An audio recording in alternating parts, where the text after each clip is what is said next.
It all started on what should have been a simple evening of travel or perhaps a routine visit, but for him, it became an unforgettable lesson in how people can misjudge and belittle others based on appearances or assumptions. He had arrived at the venue with every intention of carrying himself with dignity and composure, prepared to enjoy the privileges and respect that came with his status. Yet, from the moment he stepped into the VIP section, there was a subtle but unmistakable shift in the atmosphere. Eyes darted, whispers emerged from corners, and the faint but palpable tension hinted that he was not welcome in the way he naturally expected to be. The VIP section, often seen as a symbol of prestige, recognition, and exclusivity, is supposed to be a place where one's achievements, stature, or reputation are acknowledged and respected. But in that moment, it felt like the air was heavy with judgment. The staff, perhaps unconsciously influenced by stereotypes or preconceived notions, treated him as though he was an intruder, someone whose presence did not belong in that carefully curated space. There was no overt confrontation, no loud accusation, but the subtleties were cruel enough: the cold nods instead of welcoming smiles, the delayed responses, and the occasional glances that communicated disbelief or suspicion. It's fascinating how the human mind perceives status, often relying on superficial markers rather than actual accomplishments or merit.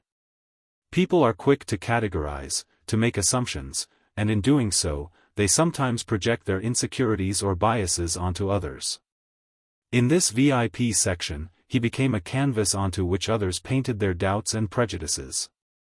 Each action of dismissiveness, each gesture of hesitation, felt like a calculated test of his patience, resilience, and self-worth.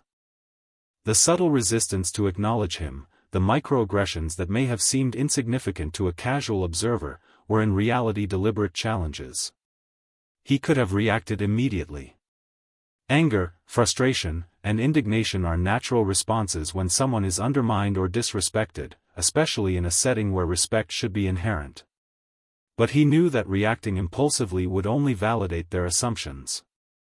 If he allowed his emotions to dictate his response, he would become part of their narrative instead of rewriting it. He understood that there is power in observation, in recognizing the dynamics of a situation before attempting to assert oneself. So he stayed calm, measured, and observant, letting the discomfort linger without giving it energy. He was aware that respect, when earned, is more impactful than respect demanded, and humiliation inflicted by someone who remains composed is far more penetrating than any verbal retaliation. As he navigated the environment, he noticed patterns in the way he was treated. Certain staff members would avoid eye contact, as though acknowledging him might disrupt their perceived hierarchy. Others would offer polite but perfunctory gestures, small acts of recognition that fell short of genuine acknowledgement. Even subtle conversations around him seemed to carry an undercurrent of skepticism, as if people were questioning whether he truly belonged there. These were the moments that tested not only his patience but also his ability to strategize.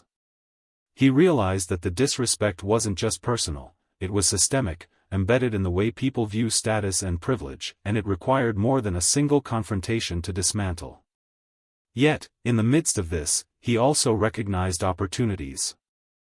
Every slight, every moment of dismissal, presented a chance to observe human behavior, to understand what drives people to act arrogantly, and to identify how he could turn the situation around. He paid attention to their assumptions, their body language, and even their own insecurities, because every person who disrespects another is often wrestling with doubts of their own. By understanding their mindset, he could craft a response that was precise, impactful, and undeniably powerful.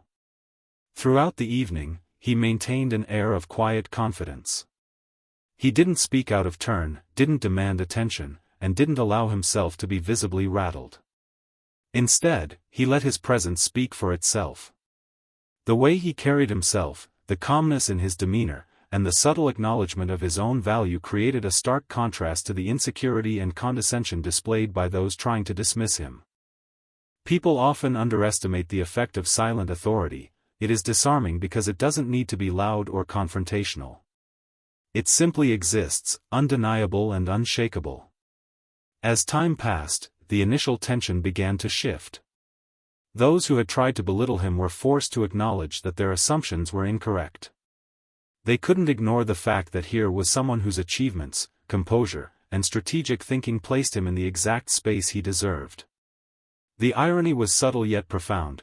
The very section they had tried to guard from him became the stage where he demonstrated his worth, without raising his voice or succumbing to bitterness. Even in the midst of the social dynamics, he remained acutely aware of the lessons being written in real time. Disrespect, after all, is not just an insult, it is an opportunity. It reveals the character of both the disrespected and those who attempt to undermine them. It tests resilience, patience, and the ability to respond with intelligence rather than emotion. And in the VIP section that night, every glance, every hesitation, and every whisper of doubt became part of the blueprint for the eventual turn of events that would leave no question about who truly belonged there. He realized immediately that reacting on impulse would only escalate the situation and play into the hands of those who wanted to see him humbled. In moments like these, when pride is challenged and respect is withheld, the instinct is often to lash out or confront the aggressors directly. But he knew better. He understood that true power lies not in immediate retaliation but in strategic planning, in calculating each step with precision so that the ultimate response is unavoidable and unforgettable. The disrespect he faced in the VIP section was not merely a personal affront, it was a challenge, a test of patience, intelligence, and the ability to read human behavior. The first step in his calculated comeback was observation. He spent those initial moments quietly assessing the room, noting who held influence and who was merely acting out of misplaced authority. He watched their mannerisms, the way they interacted with others, and how they responded to minor challenges or interruptions. Every small gesture, every inflection in their voice, became data points, helping him understand the structure of the hierarchy and the vulnerabilities within it.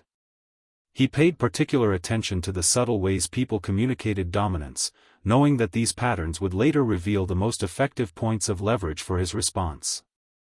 He also recognized the importance of timing. A calculated comeback is not executed in haste, it requires patience and the ability to wait for the perfect moment when the impact will be maximized.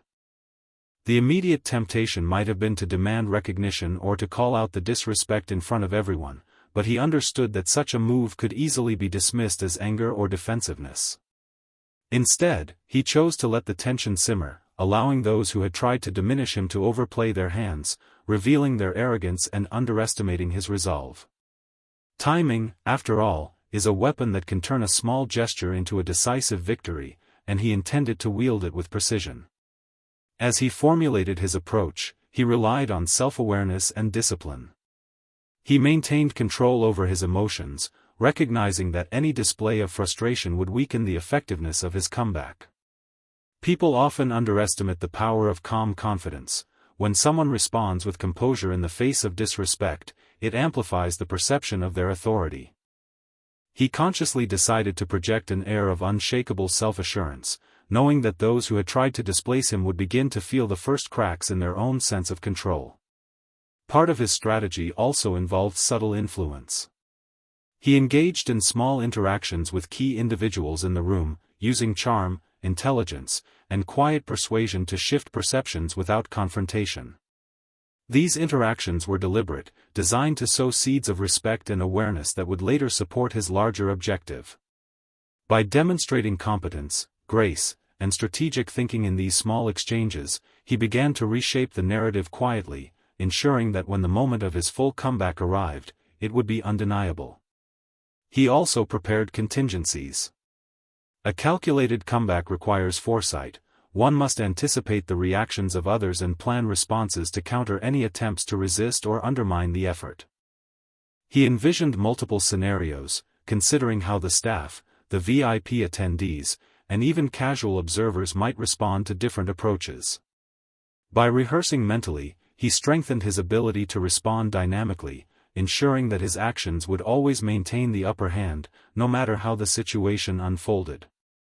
The mental discipline he applied was as critical as any external action. He reflected on past experiences where patience and strategy had turned potential setbacks into triumphs. He reminded himself that revenge, when executed without thought, often loses its impact, whereas a measured, calculated approach can transform humiliation into a lesson that resonates long after the event. Each passing minute, as he maintained his composure, added weight to his eventual response, making the moment of reckoning all the more potent. Every detail mattered.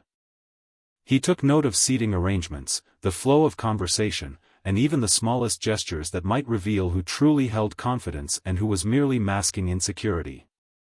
These observations became the blueprint for his comeback.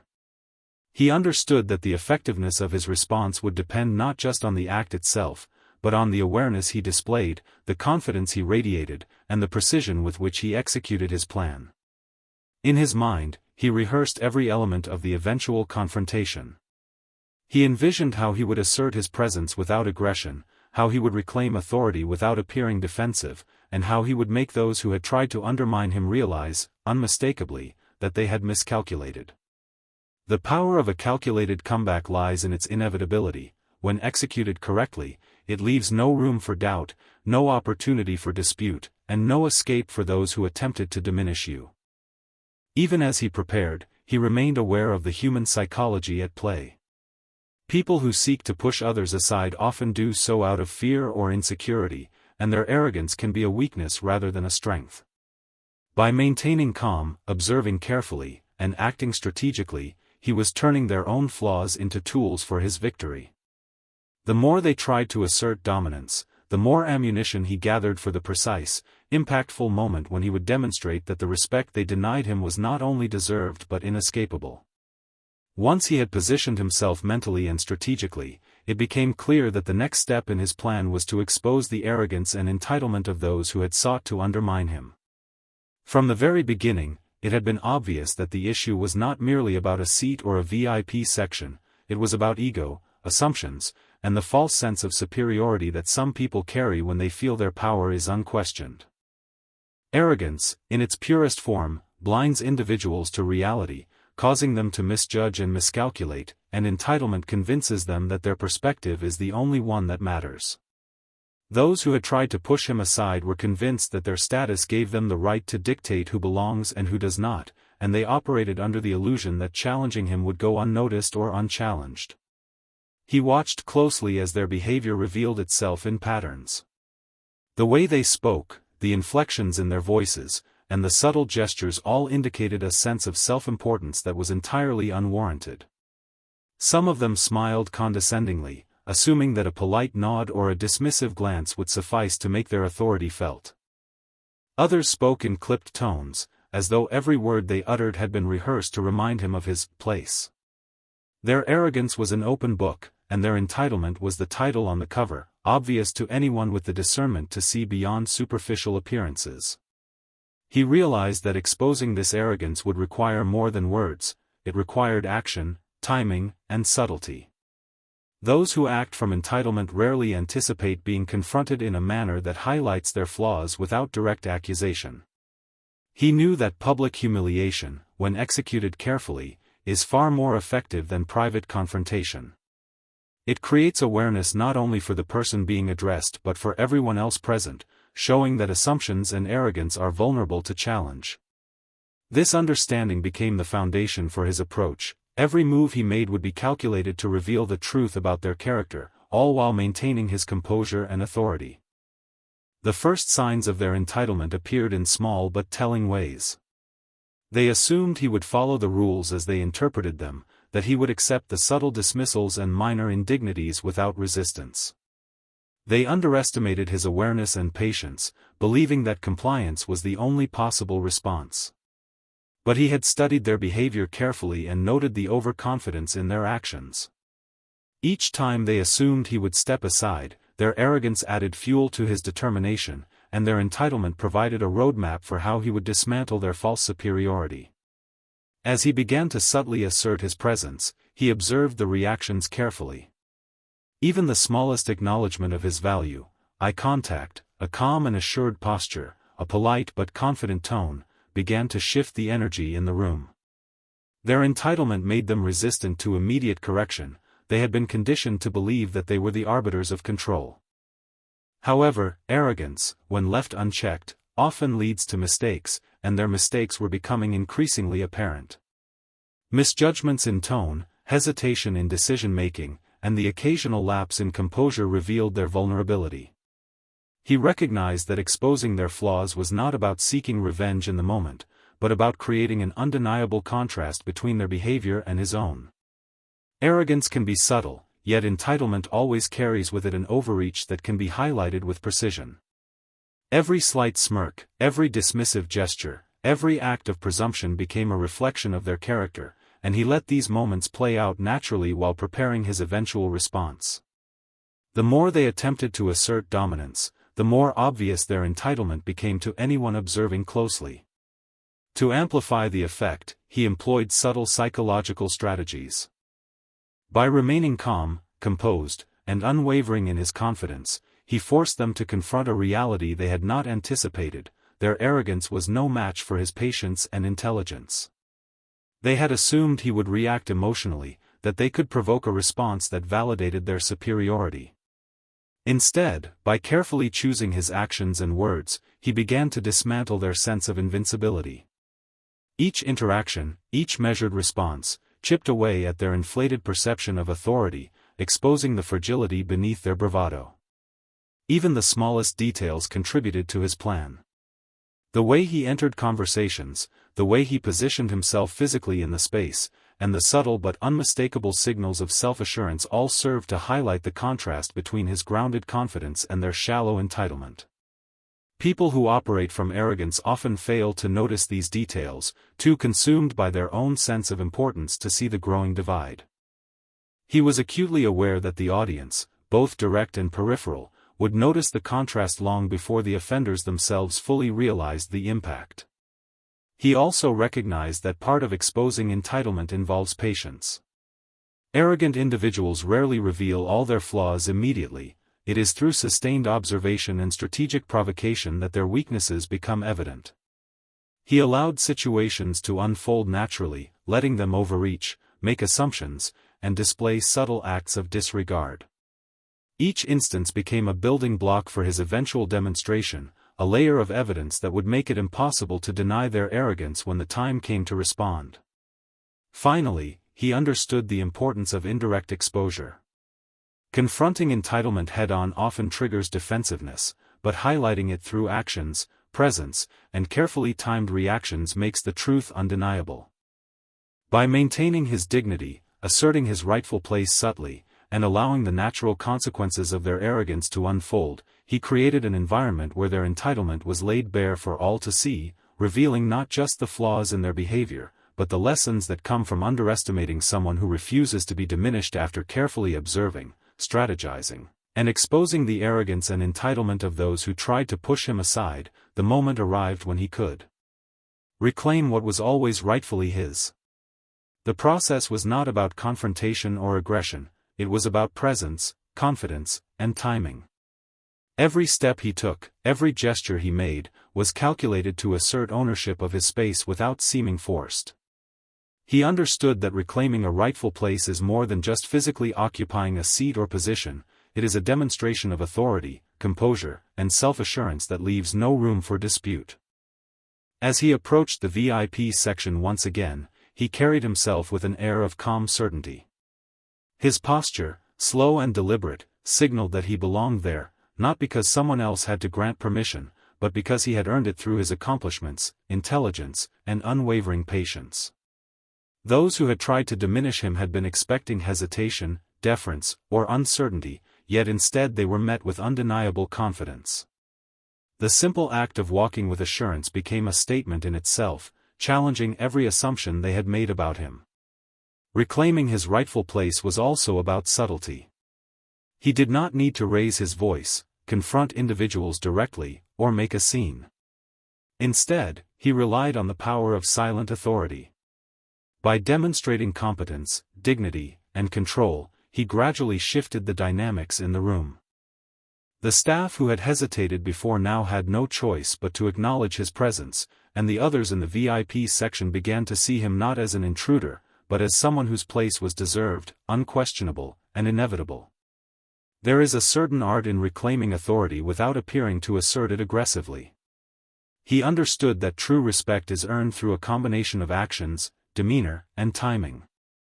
Every step forward, every smile, every measured interaction was part of a broader strategy to restore balance and make clear that the seat, the attention, and the acknowledgement he sought were not privileges to be granted, but realities he had already earned. The arrogance and entitlement of those around him made his presence even more powerful because it highlighted the contrast between their insecurity and his confidence. He also leveraged observation and psychology to ensure that his reclamation was effective. By noting who held influence, who acted out of ego, and who merely followed the assumptions of others, he was able to navigate the environment with precision. He engaged with key individuals subtly, ensuring that his acknowledgement by them was both visible and impactful. Each interaction reinforced his legitimacy while quietly undermining the authority of those who had tried to remove him from his position. The room itself became a stage, and his measured movements turned every glance and whisper into a testament to the consequences of underestimating someone capable and determined. Timing, as always, played a critical role. He waited for moments when the arrogance of others was most evident and their focus was elsewhere, so that his actions would carry maximum impact.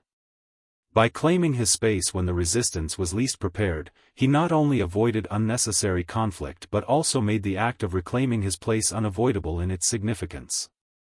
It became increasingly clear that his presence could not be ignored, challenged, or displaced, and the people who had sought to diminish him began to recognize, perhaps too late, that they had miscalculated his resolve.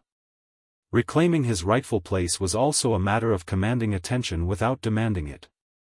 He understood that authority is often reflected through composure and patience rather than volume or aggression. Every gesture, from the way he sat to the way he engaged in conversation, reinforced the message that he was both confident and unshakable. Those who had tried to assert control over him now found themselves subtly repositioned, observing his moves, acknowledging his presence, and understanding that the attempt to displace him had only highlighted their own shortcomings. The audience around him, other VIPs, staff, and casual observers, could see the shift. The energy in the room changed as his calm confidence contrasted sharply with the insecure and entitled demeanor of those who had initially dismissed him. By reclaiming his place without anger or overt confrontation, he turned what could have been a tense and humiliating situation into a demonstration of elegance, intelligence, and authority. The act of reclaiming was not just about taking a seat, it was a statement about self-worth, resilience, and the ability to assert oneself with dignity even in the face of adversity. He also used this moment to reinforce the lesson of respect and perception. By standing tall, interacting gracefully, and maintaining control over the narrative, he reminded everyone present that true authority cannot be fabricated through entitlement or arrogance, it must be earned, recognized, and upheld through consistent demonstration of competence and character. Every detail, from posture to tone of voice to deliberate eye contact, communicated that he was fully aware of both his value and the mistakes of those who had tried to diminish him. As he settled into his rightful place, the consequences of his earlier strategy became clear.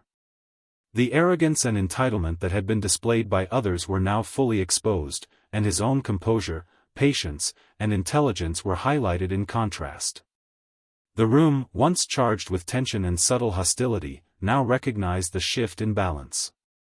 His reclaiming of the space was not a moment of retaliation but of undeniable validation. Every observer, whether intentionally or unconsciously, saw the lesson unfold before them. Those who attempt to displace others underestimate the strength of patience, the power of strategy, and the inevitability of rightful reclamation. Once he had firmly reclaimed his rightful place, the stage was set for the next and most decisive part of his strategy, delivering public humiliation to the offenders. This was not an act born of vindictiveness or cruelty, but a calculated move to expose the arrogance and entitlement that had caused the initial disrespect. Public humiliation, when executed thoughtfully, has a power that private confrontations cannot match. It reveals truth not only to the individuals responsible but also to everyone watching, sending a clear message about boundaries, respect, and consequences. He understood that the impact of his response would be amplified by the visibility of the moment, and he prepared to act with precision, patience, and dignity. The offenders, still basking in their misplaced sense of superiority, were entirely unprepared for what was about to unfold. They had assumed that their subtle acts of dismissal and condescension had gone unnoticed, that he would either comply silently or react impulsively in a way that could be dismissed as emotional. Yet, what they failed to anticipate was his ability to channel every slight, every dismissive gesture, and every act of entitlement into a meticulously orchestrated response. Their arrogance had blinded them to the reality that patience, observation, and intelligence could turn their own actions against them. He began with subtlety, ensuring that the initial signs of their humiliation were undeniable yet not overtly aggressive. Small interactions, carefully chosen words, and strategic gestures highlighted the contrast between their behavior and his own composed authority. By maintaining calm and control, he forced them to confront their own flaws publicly, without needing to shout or accuse. Every observer in the room, whether staff, VIP attendees, or bystanders, could sense the shift in dynamics. Their arrogance, once a shield of perceived power, now became the instrument of their exposure, and it was impossible for anyone present to ignore. Timing played a critical role in the execution. He waited for moments when the offender's confidence was highest, knowing that any misstep or overconfidence would have maximum impact. By choosing the precise moments to assert authority or respond to their provocations, he amplified the effectiveness of the humiliation. Each carefully timed response highlighted not only their prior misjudgment but also his strategic brilliance. Those who had underestimated him now became a public example of the dangers of arrogance and entitlement, their earlier attempts to diminish him transformed into a lesson in humility. The manner in which he delivered the humiliation was deliberate and controlled. He did not rely on insults, shouting, or dramatic gestures. Instead, he let his presence, demeanor, and actions speak for themselves. By calmly asserting his position, making decisions with confidence, and engaging with others in the VIP section without acknowledging the petty challenges, he created an undeniable contrast. The offenders, in turn, were forced into the uncomfortable position of realizing that their attempts to displace him had failed spectacularly, and that their arrogance was now transparent to everyone around them. Subtle interactions were another key element. A carefully chosen word, a strategic pause, or a deliberate glance could communicate volumes without overt confrontation. He used these micro-moments to draw attention to their flaws, making it impossible for them to maintain their previous air of superiority. The humiliation was layered, cumulative, and entirely self-reinforcing. The more they tried to assert themselves, the more apparent their shortcomings became. By leveraging psychology and human perception, he ensured that the lesson was internalized not only by the offenders but also by everyone witnessing the scene. He also understood that public humiliation is most effective when it is paired with undeniable success or composure. By maintaining impeccable behavior and demonstrating competence, he highlighted the contrast between his own qualities and the insecurities of the offenders. The audience could see that he had neither reacted impulsively nor been diminished by their attempts at control. Instead, he had used their own arrogance as a tool to showcase his superiority in patience, strategy, and self-assuredness. The humiliation was not about embarrassment for its own sake, it was a revelation of truth, a natural consequence of underestimating someone who refuses to be disrespected. As the scene unfolded, the reactions of others in the room added to the impact. Staff, bystanders, and peers who had initially assumed that the offenders held the power began to recognize the shift. Their whispers, glances, and subtle acknowledgments reinforced the visibility of the humiliation. The offender's attempts to regain composure or salvage dignity only served to make the contrast sharper, highlighting the precision and effectiveness of his calculated response. Public humiliation, in this context, was a demonstration of accountability. Arrogance, entitlement, and disrespect were no longer invisible or tolerated, and the lesson was made apparent to all. He also made sure that the humiliation was proportional and meaningful. It was not chaotic, vengeful, or petty, it was purposeful, deliberate, and undeniable. Every act, from subtle gestures to public acknowledgement of his authority, was designed to expose the truth while maintaining his own dignity. By doing so, he transformed what could have been a simple act of retaliation into a lesson in human behavior, a masterclass in strategy, and an undeniable demonstration of the consequences of underestimating someone with patience, intelligence, and resilience. Once the offenders had been publicly exposed and their arrogance laid bare, he shifted his focus to the broader significance of the moment, turning the entire situation into a lesson on respect. The experience, which had begun as a personal affront, had grown into an opportunity to demonstrate a principle far greater than individual vindication. Respect, he understood, is not something that is demanded or assumed, it is something that is earned and reinforced through behavior, integrity, and composure. By managing the aftermath of the confrontation with intelligence and dignity, he ensured that the lesson extended far beyond the immediate participants, reaching everyone who witnessed or would later hear about the events that unfolded. He recognized that every human interaction carries a subtle lesson, especially in high-stakes environments like the VIP section where social hierarchies, perceptions, and assumptions collide. The way people treat others, particularly in situations where they feel they have power or control, reveals as much about them as it does about those they attempt to belittle. By responding strategically and gracefully, he not only reclaimed his rightful place and highlighted the offender's flaws, but also demonstrated a model for how respect should function in any context. It is reciprocal, observable, and tied to merit and conduct rather than status or preconceptions. Every movement, word, and gesture he made reinforced this lesson.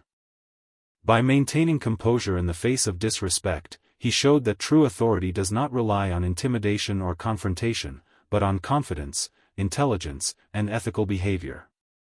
Observers could see that the most effective way to command respect was not to retaliate impulsively but to assert one's value with clarity and consistency. He engaged with others calmly, acknowledged contributions, and navigated interactions with skill, demonstrating that respect is best earned through action, presence, and self-awareness rather than force or aggression. The psychological impact on the offenders themselves was profound. As they processed the sequence of events, they were forced to confront the reality that their entitlement and arrogance had blinded them, and that true respect cannot be circumvented or assumed. Every dismissive glance or attempt to control the narrative had backfired, revealing the limitations of their behavior.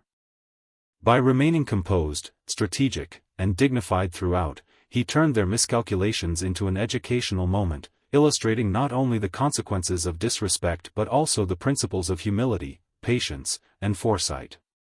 Moreover, the lesson extended to those who had initially been bystanders. Witnessing the reversal of power and the demonstration of controlled authority allowed others to internalize an important truth: respect is not an automatic grant based on perceived status or favoritism, it is something that must be acknowledged and reciprocated. The scene he created was instructive in showing how behavior, confidence, and integrity determine social dynamics. Every observer, whether actively engaged in the situation or passively noticing it, had the opportunity to reflect on how they treat others, how they respond to disrespect, and how they themselves might act when challenged. He also emphasized the broader societal principle that arrogance and entitlement are rarely sustainable. Those who assume that they can diminish others without consequence inevitably create the conditions for their own exposure. By turning the situation into a lesson on respect, he illustrated a timeless truth: individuals who attempt to assert dominance without merit or consideration will eventually face accountability, and those who respond with intelligence, strategy, and dignity hold the power to redefine the dynamics in their favor. This insight resonates beyond a single incident, serving as a reminder that respect is earned and preserved through consistent, thoughtful conduct. Throughout the process, he modeled an important aspect of leadership: the ability to convert personal challenges into opportunities for teaching and growth. Respect is a cornerstone of leadership, and his actions demonstrated how to maintain authority, uphold standards, and correct misperceptions without resorting to aggression or unnecessary conflict. By reclaiming his place, exposing flaws, and handling the aftermath with calculated precision, he created a living example of how leaders can navigate complex social dynamics, assert their rights, and instill lessons in those around them. Additionally, he made clear that the lesson on respect is intertwined with self-worth. When one recognizes their own value and refuses to be diminished, it becomes impossible for others to enforce disrespect. By standing firm, maintaining dignity, and demonstrating composure, he taught that self-respect is foundational to earning the respect of others. Observers could see that respect is not simply granted by those in authority but is a reflection of the consistency, intelligence, and confidence of the individual asserting themselves in challenging circumstances. In the final unfolding of the situation, every element, from the subtle gestures to the strategic interactions to the public exposure of arrogance, combined to create a powerful and memorable lesson. It was clear to everyone present that the experience was more than personal revenge or correction. It was a statement about human behavior, ethics, and social dynamics. He transformed what began as a moment of disrespect into an enduring demonstration of how to navigate challenges, assert value, and cultivate respect through patience, strategy, and unwavering composure.